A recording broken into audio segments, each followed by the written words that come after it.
Si Marlon ka pa, Marlon. Oh. Since bata kami, kagmay kami. Oh. Ito mga idol ang pinakauna nating video para sa taong 2024, pero bago ang lahat, pasok!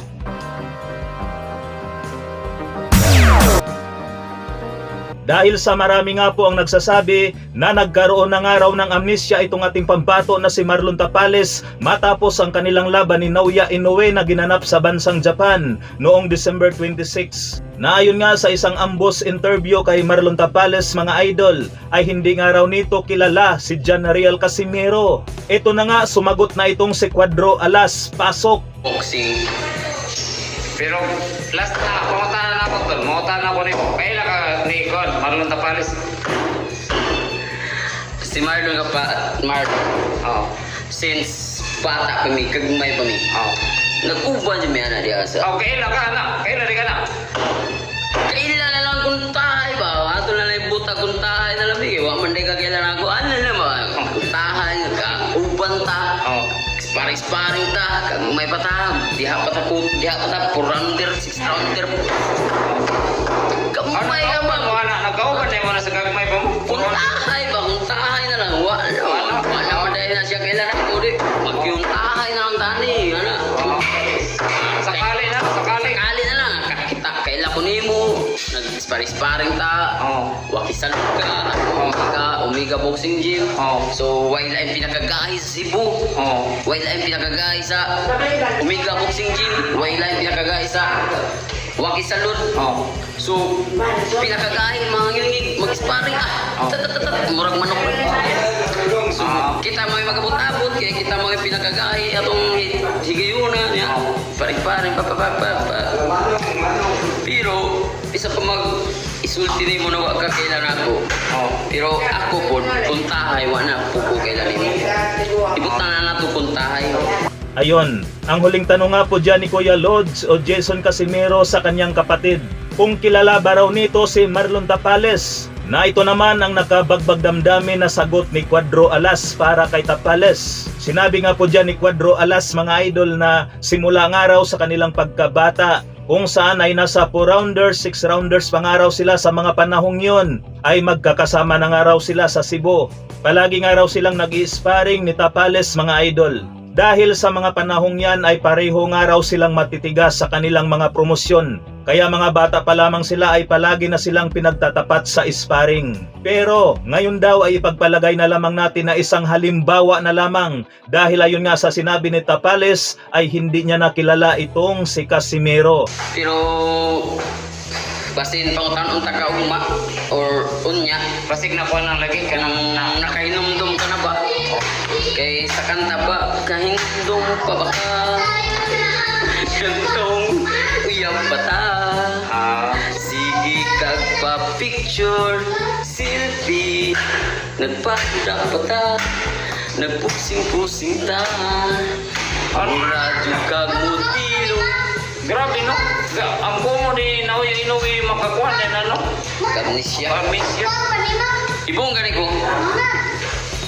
Pero may istorya, may kanang murag naay nag unsab pa murag naabay nag istorya niya na mo na isulti ana pero kita mga boxer ang atong trabaho boxing lang pero ako nahimo na ako boxer na ako vlogger so kailangan jud ko musulti pero ikaw pwede man po ka musulti pero katong imong gibuhi nga istorya pinaka kuha na kayo itira siya pinaka kuha na to pinaka lahat na to na words sa imong mga supporters nga mo yung na wakat nila pati kayo siya bay. Baka raw bukas o mamaya tatanungin niya itong si Tapales kung naalala niya na parang kanta nga raw yan sa mga magjowa kung naalala mo pa ba. At mukhang matindi nga raw ang kamao nitong si Naoya Inoue dahil nakakalimot na itong si Marlon Tapales. Pero nagtataka nga raw itong si Cuadro Alas na baka raw may ibang tao na nagtuturo kay Tapales na ganito ang kanyang isasagot kung may mag-i-interview. Kaya nasabi raw ni Tapales na hindi niya kilala si Casimero. Sinabi pa nga po dyan ni Cuadro Alas na trabaho nga lang daw nila ang boxing. Pero naging vlogger nga rin daw siya. Kaya kinakailangan daw niyang magsalita kung ano ang totoo. na ganon din naman daw itong si Tapales may karapatan ding magsalita. Pero yung word daw na ginamit ni Tapales na hindi niya kilala si Casimero, ayun nga raw ang pinakapangit o pinakamasakit kay Cuadro Alas. So, ibig sabihin nga po niyan mga idol, nasaktan din itong si Cuadro Alas sa sinabi ni Marlon Tapales na hindi niya nakilala si Casimero. Magkakasama ba naman kasi mula sa pagkabata hanggang tumanda, tapos i-deny nitong si Tapales na hindi niya kilala si Casimero. So, medyo nasaktan po rito ang pambato natin na si Cuadro Alas. Kita, bisag ikaw mismo ako, kag may pagkita, abot-abot na tali asa. Si wapata na abot, wapata nang abroad, wapay mga pangan, wapay mga pangan. 4-rounder, 6-rounder, mapay pagsuk, nag-abot na ta, pero saon man, naka lang kagamay, yan na nagkago. Nakaunsa? Nakachapa lang gamay ba? Ano nakachapa? Pero kamay rin ay. Kung sa'yo maabot na ito bay, tambagan taga bay ha. So kung sa'yo maabot na ito bay, ayaw kalimot yun bay, nagdira kagikan. Munong ako biyak, kung sa'yo abot na ito, di ka po itong limot na. Bisa pag narata diya, pwede pong kita mo sa umari, para lang na magkakuan ang matao ba na. Why? Dili tayo nga na pagkatawa na ba? Normal ba? Advice mo nga, dili lang yun makalimot no? Di juga malimot ba, kaya kung malimot ka, pero malagi na naman po na kakuan na po siya kuan ba na marag nalain na siya. Di, marag po kita po makasabot po ta, kaya kita na siya sa duwa. Kaya kita mabunog ba? Ang sabto lang ni mo siya, basik na kuan na. Nakuha lang yun, insomnia. But niya una-una, wala siya kaila, kitong nana siya diya. Wala ba, layo ba, sinubay na po, naan ba ba yun? Naan ba ba, ako ba, nagtuwang-tuwang pa. Naan ko diya ba, naglutaw. So ayun nga raw mga idol no, mga bata pa nga raw sila ay magkakasama na sa Cebu. Wala pa nga raw sila sa Amerika at hindi pa sila mga kilala, magkakasama na. Pero ngayon daw na nakatsamba itong si Tapales na maliit lang naman, parang nagbago nga raw ang ugali nitong si Tapales. Ibig sabihin nga lang po niyan mga idol, nakatsamba nga raw ng malaki-laking pera itong si Tapales. Pero maliit pa rin daw yan para kay Casimero. Kaya ang payo ngayon ni Casimero para kay Tapales, kahit ano pa man ang kanilang narating sa buhay, huwag daw kalimutan kung saan sila nanggaling. Napati naman daw itong si Casimero magpasa hanggang ngayon ay nakaapak pa rin ang kanyang dalawang paa sa lupa.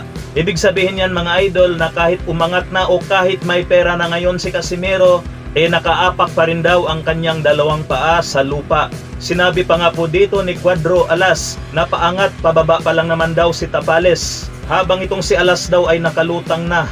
Na ang ibig sabihin lamang niyan mga idol ay may pera na nga itong si Casimero. Pero tiigot ka, pwede ko na mag-iana na mag-inambog ta ba? Ang ako lang tambag niya. Nigo kong tahay ta. Sa una, kung tahay na lang. Yeah.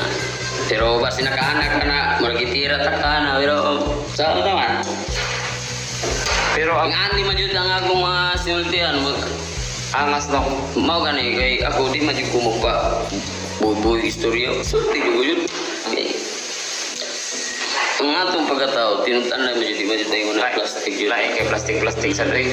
Pero, kuwan mo gud, ang ato sa istorya, ang iya raman sa itong ambasi, raman to sa sayang duwa. Tinuod man sad nga, ang iya gibuhat, ang iya na lang gibuhat, makita man sa mga tao, ang iya na lang nga, mo-survive siya. Diwa na siya na kunahon nga mudaog yun.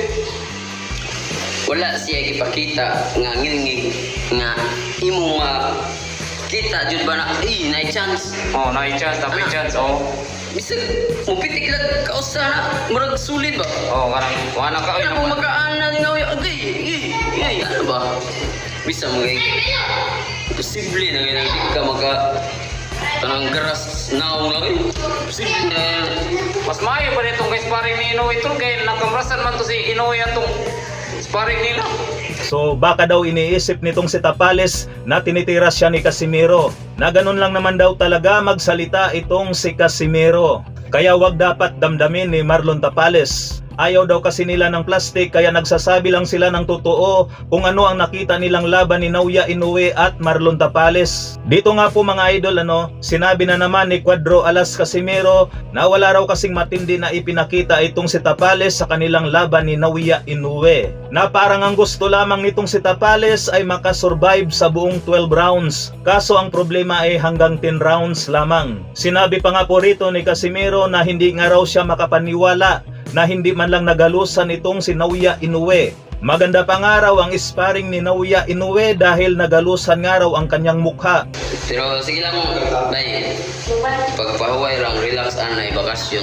Basin niya, mabugna-bugnawan ka. Makailan na siya. Makainundom na ka.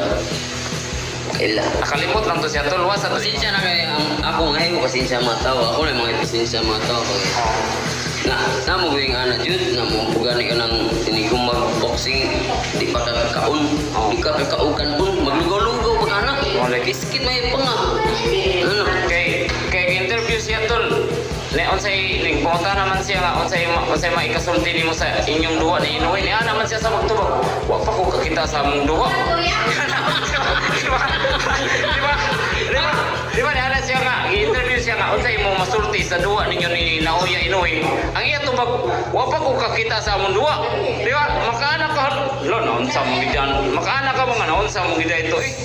Mo na makuha na lang ta nga makuha na lang ta Najud something. Musabot na lang kita tol, musabot kay basig nakuhan gid siya ba. Makala Jud ay tagkusog yun ay Naoya na kayo. Oh, kalimot oy. Mura magkanang kita ka na maglinog. Basig basig ikaw tol ba? Malimutan nimo ako 10% ba? Siya Tagayat. Mag-report mi ko ngadto coach oy kasi miro coach. Buang na. Mawa ako 10% ani. Kay ngano man to be nakalimot naman siya. Payong kapatid nga po dito ni Cuadro Alas kay Tapales na sana daw ay magbakasyon muna, magpahinga muna para daw ma-relax at makaalala. Sabay humingi naman ng pasensya itong si Casimero sa mga nangbas kay Marlon Tapales. Meron nga raw ganun pagkatapos ng laban ay sasakit ang panga at kung ano-ano pa. Kaya nga raw pagkatapos ng kanilang laban ni Naoya Inoue ay natanong nga raw itong si Marlon Tapales kung ano ang kanyang masasabi sa kanilang laban ni Naoya Inoue. Ang sagot naman dito ni Tapales ay hindi pa nga raw niya napanood ang kanilang laban ni Naoya Inoue. Dito naman sinabi ni Cuadro Alas Casimero na hindi pa raw ito na knockout sa kanyang buong boxing career. Maski nga raw reviewin natin ang lahat ng kanyang videos. Pero dahil sa sobrang haba ng video ni Cuadro Alas mga idol at ang haba ng kanyang mga sinabi, dito na lang tayo sa kanyang laban. So guys, Happy New Year sa ating lahat dyan. Ayun, binabati natin lahat at tayo ay masaya sa ating New Year ngayon. Sana masaya kayo at sa lahat ng mga supporters natin. Abangan nyo yung papalapit nating laban, mga kageng-geng. So this time guys, ngayon tapos na yung natin, party. Ayun, back to work na tayo. So let's go! Tayo na naman. Ang angas ng Pinas na naman yung maghahasik ng lagim. Geng-geng! Ayan lamang mga idol, hanggang dito na lang. Maraming salamat po.